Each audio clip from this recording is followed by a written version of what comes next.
It began with one solitary truck rolling west under a pale dawn, carrying what no insurance policy on earth would dare cover: a 200-year-old statue of the Virgin of Guadalupe, carved by hands that had long since turned to dust, kissed by tears of saints and sinners alike. No one could have guessed that within hours, thousands of headlights would stretch behind that single red Peterbilt like a river of living flame across America's arteries. They said Our Lady herself had chosen the highway as her highway, riding not in a gilded monstrance, but on the dusty side of a refrigerated trailer. And before the journey ended, children would breathe again, the lame would walk, and a nation that had forgotten how to kneel would fall to its knees beneath a midnight sky. Before we continue, share in the comments where you're watching from and what time it is there. Let's see how far the miracles of the Virgin Mary have reached. And if you haven't yet joined our family, subscribe now, because here, each day, we witness the tender love and mighty power of the Mother of God. Michael M. Alvarez, everyone just called him Mac, was the kind of man America was built on, yet rarely notices. 28 years behind the wheel, 3 kids raised on diesel fumes and diner coffee. A wife back in Laredo who still tucked her rosary into her sleeve every time his rig disappeared down the road. They weren't daily mass Catholics. Christmas and Easter were enough for most years. But Linda's faith was a stubborn ember that refused to die, and every departure she stood at the screen door whispering the same quiet plea: "Bring him home safe, Madre Mia." On a rainy Tuesday in Newark, the call came that would reroute every mile of his life. His dispatcher's voice dropped to almost a whisper. "Mac, this isn't freight. The Archdiocese needs someone they can trust with their heart. A statue of Our Lady of Guadalupe, 2 centuries old, has to reach the new basilica in Albuquerque for consecration. No insurance will touch it. Only faith will. I'm giving it to you." When he rolled into the courtyard of St. Benedict Abbey, the scent of incense and ancient stone wrapped around him like a cloak. The sisters moved in silence, their habits brushing the wet flagstones. Mother Josephine, 70-something and fierce as Elijah, placed one weathered hand on the wooden crate and looked straight into Mac's soul. "This wood has wept real tears in Mexico City, driver. It has survived earthquakes, revolutions, and the smoke of burning churches. Now it rides with you. Guard it as you would your own children." They loaded the crystal reliquary into the refrigerated trailer, temperature locked at a steady 55 degrees to protect the delicate cedar and gold leaf. Max signed the papers with a hand that trembled more than he wanted to admit. The carved eyes of the Virgin seemed to follow him, serene, sorrowful, expectant. At 5 a.m. sharp, the Peterbilt growled to life. The sisters stood in perfect stillness as the big red rig rolled through the abbey gates. Mother Josephine raised her hand in blessing, whispering words the wind carried away. "Go with God, son." From the outside, it looked like any other white trailer rattling down I-78. Inside rode the same Tilma-blessed image that had converted 9 million souls in 10 years after appearing to St. Juan Diego on Tepeyac Hill in 1531. Mac merged into traffic, adjusted his mirrors, and tried to convince himself it was just another run. For hours later, somewhere in the soft green folds of the Blue Ridge, the strangeness began. The country station dissolved into static. He twisted the dial. Nothing. Then, faint at first, women's voices rose in perfect Latin harmony. Ave Maria Purissima. Not from the speakers, but from the air itself, as though the cab had become the vaulted ceiling of an ancient cathedral. Mac killed the radio. The singing grew stronger, wrapping around him like incense.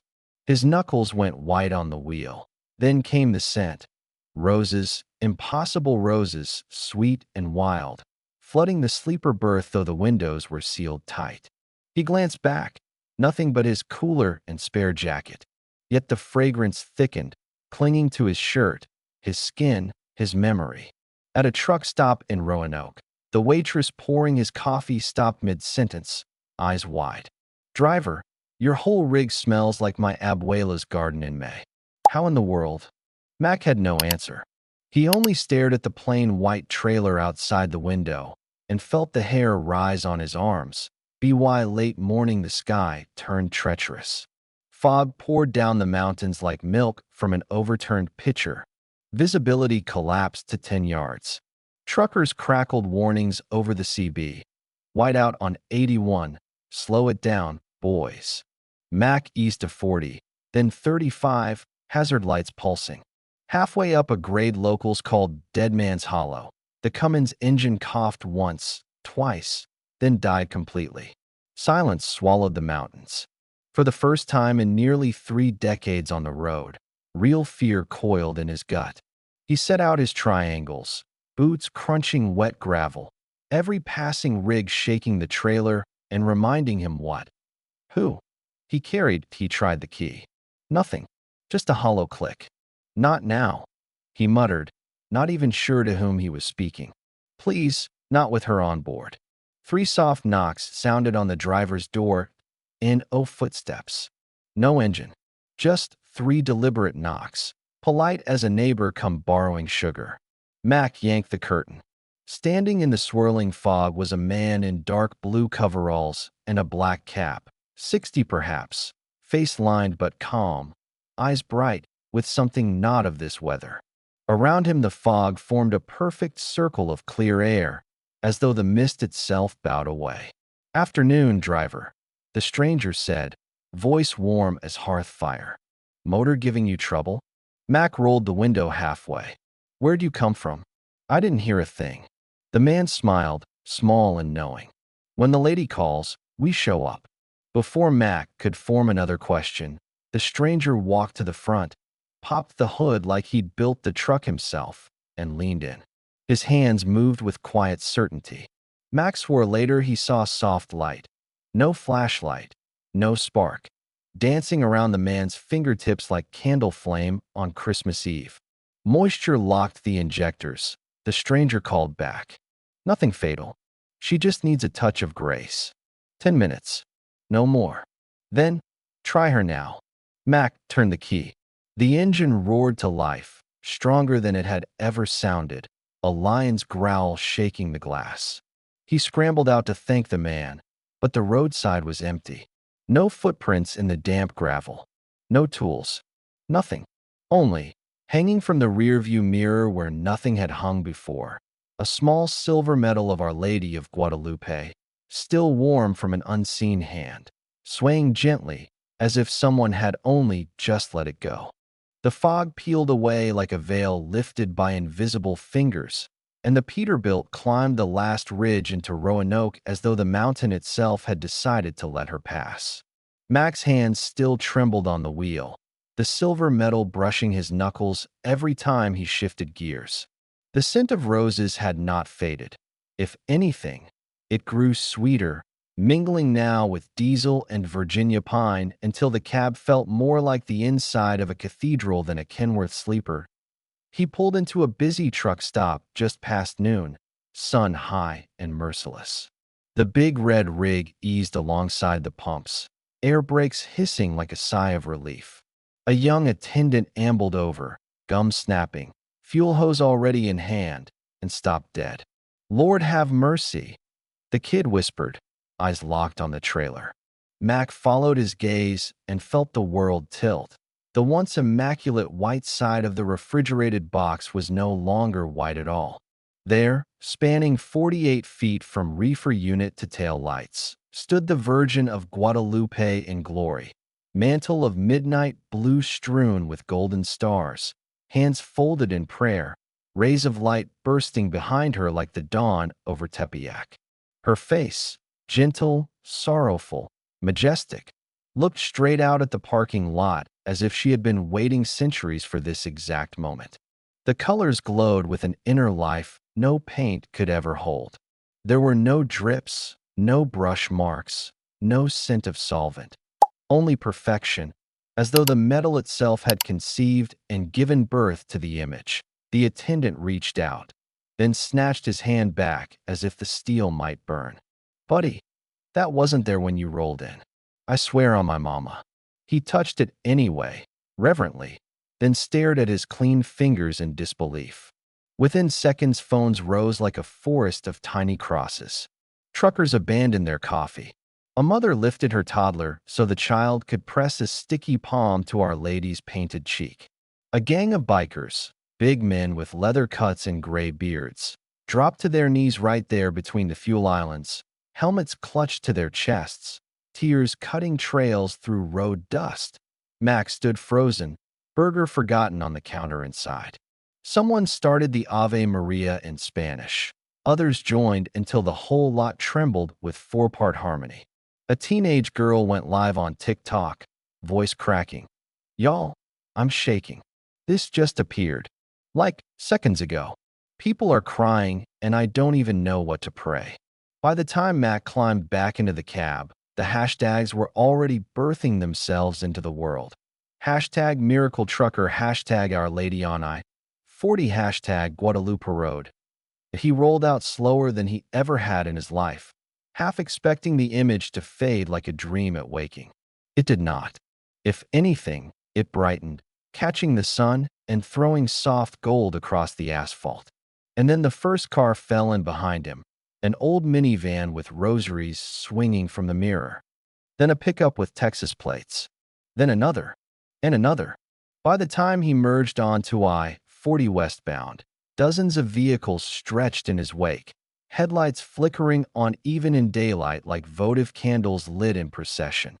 Inside the cab, the CB came alive with voices he didn't recognize, tender and hushed. Miracle Trucker, this is Prayer Warrior out of Knoxville. We got your back, brother. Thank you for carrying her, sir. My wife hasn't stopped crying since she saw the picture. Safe travels, Mac. The whole country's praying with you now. He wanted to tell them he was nobody, just a man with child support payments and a bad knee, but the words stuck in his throat. Every mile marker felt heavier than the last. At a rest area outside Crossville, he tried to slip away unnoticed, but found a circle of strangers waiting. A woman pressed a single white rose into his calloused hand. She chose your truck, the woman whispered, eyes shining. Don't be afraid. You're not driving alone anymore. Mac looked back at the growing river of headlights, sedans, motorcycles, church vans, even an ambulance with its light bar painted in rosary blue, and felt something crack open inside his chest. 28 years of hauling refrigerators and soybeans, of eating Thanksgiving dinner out of a foam box under fluorescent lights, and now this. He wasn't leading a run anymore. He was at the front of something ancient and unstoppable, something that had crossed oceans and centuries to ride shotgun with a Texas trucker who barely remembered the act of contrition as the sun bled into the Tennessee hills. The convoy lengthened behind him like the tail of a comet made of prayer. Mac rested one hand on the silver medal now clipped to his visor and spoke for the first time since Roanoke, voice rough with wonder and terror in equal measure. Okay, Madre, he whispered to the glowing trailer in his mirrors. I don't know what you're doing, but I reckon I'm all in now. And with that, the Peterbilt thundered west, no longer just a truck, but a moving shrine carrying the Mother of God across a thirsty land, and every soul who fell in behind knew, without a single word spoken, that they had been summoned to something far greater than themselves. The caravan had barely crossed into Tennessee when the first cry pierced the air like a knife through silk. On a desolate stretch outside Knoxville, Max spotted her, a woman on the shoulder, waving one arm while cradling a child with the other, her sedan's hood steaming like a defeated dragon. Against every rule etched into a trucker's soul, don't stop, don't trust, don't get involved. His boot hit the brake pedal before his mind could argue. She ran to the passenger door, face streaked with mascara and desperation. Please, sir, my daughter, she can't breathe. Hospital's 30 miles. I can't make it. The girl, Hope, no more than 5, lay limp in her mother's arms, lips tinted blue, chest stuttering like a failing engine. The mother's voice broke on the wind. Pneumonia. Doctors said she wouldn't last the week. Last night she dreamed of a lady in blue who said a truck would come. A holy truck. I thought it was fever talk, but when the car died, she begged me to wait here. Max swung the door wide. Climb in. Hold on tight. The Peterbilt surged back onto I-40, hazards flashing, eating miles like a beast unleashed. In the passenger seat, the mother rocked Hope gently, prayers tumbling in a bilingual torrent. Ave Maria, please God. Madre de Misericordia. Mac kept his eyes forward but stole glances in the side mirror. And there it was, the Virgin's image on the trailer, no longer just paint but alive with a soft inner glow, pulsing like a heartbeat in rhythm with the child's ragged breaths. Ma'am, he whispered, throat tight as a noose. Look behind us. She twisted, and her gasp filled the cab like incense. Oh Dios mio. The figure radiated sapphire and gold, spilling light into the road behind them, bathing the convoy in a warmth that defied the afternoon sun. Hope stirred then, tiny fingers twitching, a cough rattling free. Weak at first, then stronger, color blooming in her cheeks like roses after rain. She blinked up at her mother with eyes clear as Guadalupe's springs. Mama, the lady came. The mother's sob was pure joy, raw and holy. Milagro. Thank you, God, thank you. By the time they screeched into Vanderbilt Children's in Nashville, doctors swarmed like angels in scrubs. Tests whirred, monitors beeped, nurses hurried with furrowed brows. An hour later, the attending physician emerged, x-rays in hand, voice laced with awe. Yesterday, advanced pneumonia, lungs like fogged glass. Today, clear as a child who's never known sickness. It's impossible. The mother collapsed into a chair, rosary beads clicking like falling rain. Milagro, she repeated over and over. Reporters descended before Mac could even top off his tanks. Vans rolling up, flashes popping like fireworks. One shoved a mic forward. What did you see, driver? Mac shook his head, voice steady but soft. A little girl couldn't breathe. By the time we got here, she could. Don't ask me to explain the rest. That's above my pay grade. Outside, families who'd caught wind on social media gathered, candles flickering against the hospital brick, voices lifting Salve Regina as the sun dipped. For Mac, it was the pivot point, no longer just freight, but freight with fire in its veins. Hope's healing wasn't the end. It was the spark to be why Dawn the story had ignited like dry brush in summer. Nurses shared it in hushed corridors. Parents retold it over playground fences. As Max steered west from Nashville, the hashtags climbed national trends. Videos of the glowing trailer crossing millions of screens. At first it was subtle, a minivan easing in behind, staying for 50 miles like a faithful hound. Then pickups with rosaries on mirrors. By Jackson, the line stretched endless in his mirrors, from one car to a convoy that twisted like a serpent of light. State Trooper Rebecca Cole called it in from her cruiser, voice edged with wonder. Control. It's like a pilgrimage on wheels. They're not tailgating, they're worshiping. Windows rolled down as they passed, flowers tossed onto the blacktop like offerings at a shrine. Motorcyclists rode with palms raised, buses full of youth groups pressing signs to glass. Pray for us, miracle trucker. Mac's phone buzzed endlessly. Linda, they're calling you the highway prophet, Amor. Stay safe. Jacob sent drone footage, modern-day Exodus, Dad. Reporters perched on overpasses, broadcasting live. This isn't a jam, folks. It's a sanctuary on the move. Testimonies poured from the river of headlights. A Vietnam vet, tears carving his face. When that truck passed, 50 years of nightmares just stopped. A young mother in a battered Honda. My baby hadn't slept in days. Behind him, peace like a blanket.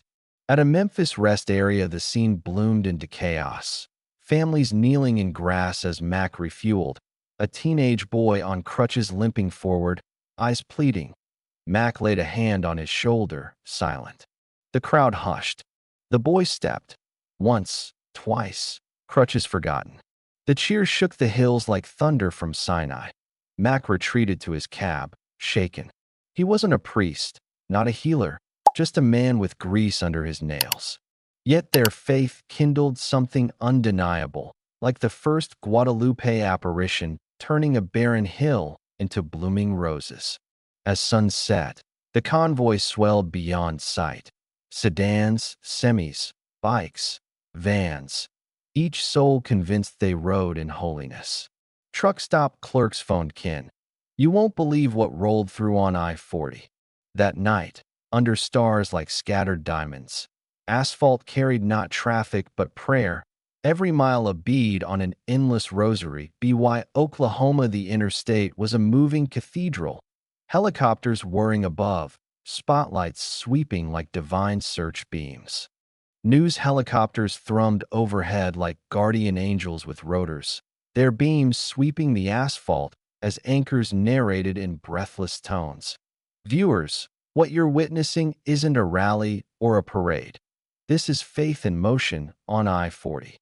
Mac eased the Peterbilt into Oklahoma City under that watchful gaze, agreeing reluctantly to detour to OU Health Center.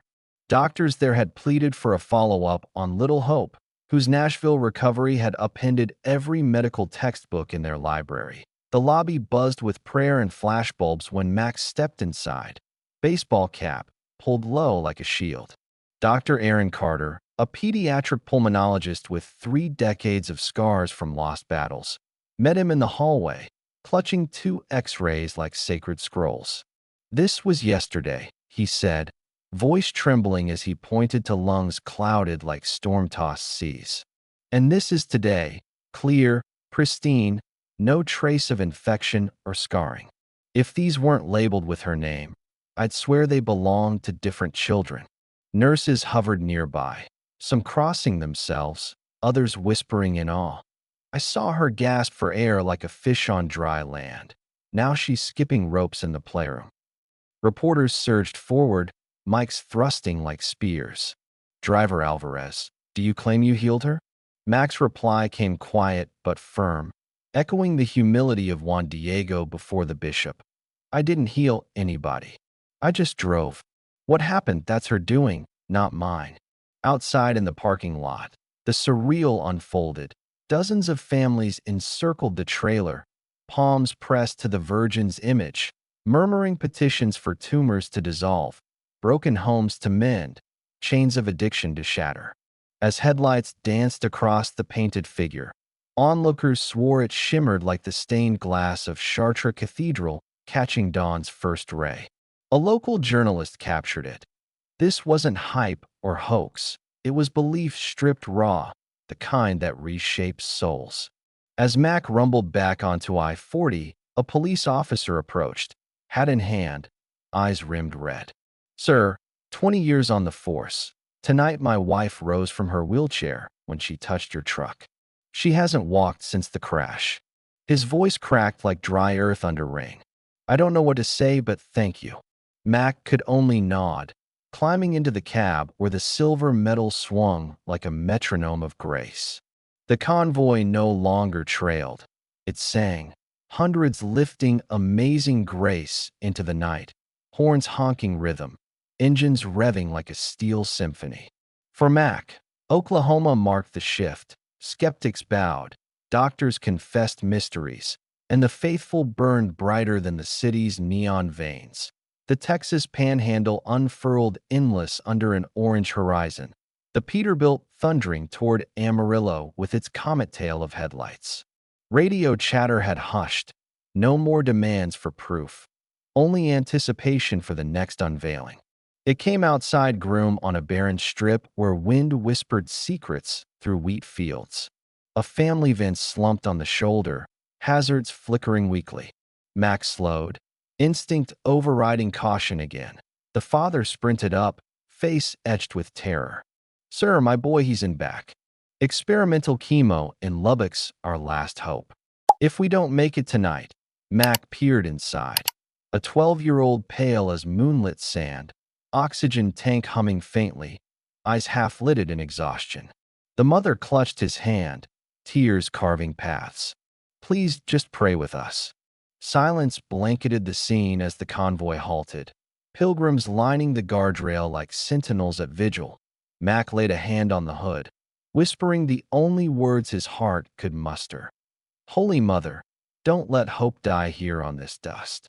Then, the miracle thundered. The van's engine roared unbidden, no key turned, headlights blazing across the prairie like twin suns rising. The boy coughed, sat upright, voice weak but wondrous. "Where's the lady in blue?" "She was just here, by the truck." Gasps rippled like wind through grass. And there, for a fleeting breath, beside the trailer, a figure in soft azure light, radiant, hands raised in benediction, like the original apparition on Tepeyac, veiled in humility yet crowned in stars. She vanished as swiftly as she came, leaving the painted Virgin glowing faintly, an echo of eternity on steel. The father crumpled against Mac, sobbing. "He's breathing easy, sitting up. Oh God, he's sitting up." The boy swung his legs free, smiling faintly. "Dad," she said, "I'll grow strong. The road isn't over." The crowd erupted, songs soaring, knees hitting earth, a biker weeping openly under his helmet. Trooper Rebecca Cole, trailing since Nashville, later confessed with trembling voice, "I've logged hundreds of wrecks on this road. Tonight, I saw life triumph. My skepticism shattered. I stood in holiness." Amarillo greeted them like a biblical city awakened. Church bells pealing unscheduled, families on overpasses with candles aloft, reporters' shouts drowned in "How great thou art," sung by thousands. For Mac, it transcended engines and images. It was the people, the trucker weeping quietly behind, the mother reclaiming faith, the officer kissing her badge like a relic. The miracle had forged not just healings, but a communion bound by belief, deeper than any desert route. The convoy snaked into Albuquerque's valley, a living serpent of light. News cut prime time. Helicopters hovered like seraphim. Police sealed intersections, but crowds cheered instead of complaining. Families atop hoods, waving rosaries, signs pleading, "Pray for New Mexico. Heal our children." The Peterbilt inched forward under escort, Mac's knuckles white, unasked for this spotlight, yet thrust into it like Moses before Pharaoh at the University of New Mexico Hospital. Archbishop and nurses waited like apostles at Pentecost. One case gripped them, 6-year-old Valentina, acute leukemia stealing her last hours. Her parents begged the truck pass her ward. It did, the convoy slowing, lights bathing walls. In the pediatric wing, silhouettes pressed glass. Valentina lay still, machines keening. As the Virgin's image aligned, golden radiance burst forth, not from spots, but within, like sunrise on steel. It flooded windows. Nurses gasped, monitors steadied. Valentina's eyes opened, smile blooming. "Mama, the lady says I get to play again." Hallways exploded in cries. Doctors rushed, vitals climbing impossibly. A nurse wept. "She's stabilizing. It's impossible." Word ignited the street. Crowds roared, "Ave Maria," strangers kneeling on warm asphalt. But grace cascaded. A grandmother rose from her wheelchair. A teen discarded hearing aids, catching every hymn note. A man tore scans, tumors vanished. Officers wept with the controlled. Reporters dropped mics, swept into awe. EMTs whispered of lifetimes of duty eclipsed in 1 hour. Above, clouds shaped like blessing hands, beams piercing dusk as if heaven parted. In his cab, Mac froze, not leading, but led, caught in a current vaster than any river he'd crossed. As the convoy eased beyond Albuquerque into the vast New Mexico night, a profound silence wrapped Mac's cab like a confessor's stole. Hours of miracles, children breathing, the lame striding, crowds weeping in unison, had piled upon him like stones from an ancient altar, each one heavy with wonder and responsibility. This was no mere delivery anymore.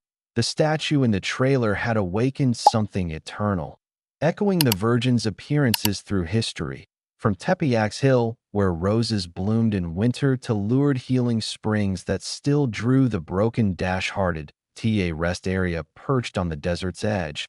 The pilgrimage halted for the night. Families unrolled blankets on the cooling asphalt. Priests led rosaries beneath a canopy of stars that seemed brighter, closer, as if heaven itself leaned in to listen. Cameras from news crews captured the scene, but Mac needed solitude. He slipped away from the murmurs and firelight, climbing a low ridge where the wind carried whispers of sage and distant coyote calls. Alone under that infinite sky, the weight pressed down. "I'm just a trucker," he muttered to the void, voice cracking like parched earth. "Why me? I haul freight, not faith. I've got calluses, not a collar." That's when the warmth began, subtle at first, like breath on the back of his neck. He turned, expecting a follower's flashlight. Instead, the trailer below blazed with light, the Virgin's image no longer static but alive, shimmering brighter than the moon, her eyes shifting with a gaze that pierced straight to his soul. Mac dropped to his knees on the rocky ground, the desert sand biting through his jeans. Voices rose from the camp, pilgrims pointing upward, some prostrating, others raising hands in ecstasy. But for Mac, the world narrowed to that radiant figure. Words formed not in his ears but deep in his chest, inscribed like scripture on his heart. "Child, you carried me as cargo, but I carry you as my messenger. What began as freight is now mission. Do not fear the road ahead. It was chosen for you before you were born." Tears carved salty paths down his weathered cheeks, mingling with the dust. He whispered back, voice hoarse with awe, "I don't have sermons, Madre. No theology. Just broken miles and a family waiting in Laredo." The response bloomed within him, warm as a mother's embrace. "That is why you were chosen. Faith is not born in pulpits, but on open roads, in hands that labor. Your miles will be my gospel." A gust swept the ridge, bending scrub brush low, and the trailer flared like a desert sunrise, bathing the camp in golden hues. Gasps echoed below. Trooper Rebecca Cole later told reporters, her voice still trembling. "It wasn't Mac up there speaking, it was something higher. For the first time, I set down my badge and prayed like a child." By dawn, the rest area had transformed into a sanctuary, pilgrims pressing forward not for wonders but to touch Mac's hands, calling him brother, vessel, instrument of grace. He protested gently, "I'm no prophet, just a man God borrowed for a spell." Yet even as he deflected, his phone glowed with calls from bishops, journalists, even faithful across oceans, the message rippling like rings in a pond touched by divine stone. That morning, as the Peterbilt's engine growled awake, Mac placed one hand on the steering wheel, scarred from years of gripping through storms, and the other over the silver medal, now a permanent fixture on his dash. The convoy stirred behind him, a living river of faith. Farmers from Kansas who'd found peace in the glow, nurses from Albuquerque who'd held life reborn, skeptics turned believers kneeling on asphalt they once patrolled. What began with one truck on a rainy Newark dawn had become a testament to Guadalupe's enduring promise that the Mother of God still walks among the lowly, turning highways into holy ways, freight into fire. The sun crested the horizon, gilding the desert in amber, as the big red rig led westward towards Santa Fe's waiting basilica. But Mac knew this delivery marked no end, only the dawn of something vaster. The voice echoed still, "Drive, and I will do the rest." And so he did, every mile a prayer. Every soul touched a chapter in a story that belonged not to one man, but to all who dared believe that miracles ride not on clouds, but on the open roads of ordinary lives. You hearing this now? If this journey has stirred the embers in your heart, don't let them cool when the tale fades. Carry it like Mac carried his cargo, with quiet dignity, through your own deserts and doubts. Share it with the weary, the broken, the searching. Remind them that Our Lady chooses the unlikely, the truckers and troopers, the mothers and mechanics, to reveal her tender power. Because the greatest miracle isn't the glowing trailer or the healed child. It's what blooms in you today, a faith that turns strangers into family, miles into mission, and a weary world into one alive with heaven's touch.